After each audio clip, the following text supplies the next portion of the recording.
Rispondono alle chiamate, elaborano l'emergenza, inviano ambulanze e sono reattivi già in 4 minuti per volare con l'elicottero in tutto il Veneto. Sono le donne e gli uomini del SUAM 118 pronti per le allerte di Ferragosto, in particolare quelle legate al grande caldo di questi giorni.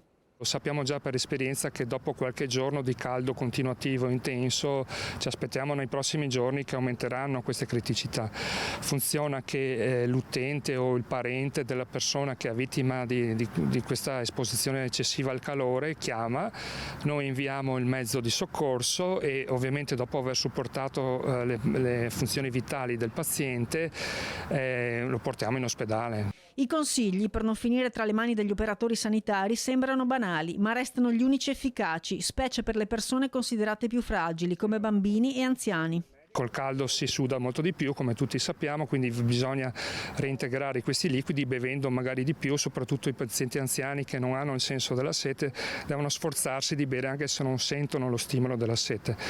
E ancora per quanto soprattutto riguarda i pazienti anziani che sono anche i più fragili, mi raccomando di non cambiare la terapia che usano abitualmente, che i farmaci che assumono sempre vanno continuati a essere assunti. Se ritengono di dover cambiare qualcosa si devono consultare con il proprio medico curante. Un lavoro, quello degli operatori, che passa per la centrale operativa che riceve le chiamate che poi vengono smistate a seconda della necessità. Può servire un'ambulanza con il medico oppure un'ambulanza basta con un infermiere, un operatore ALS.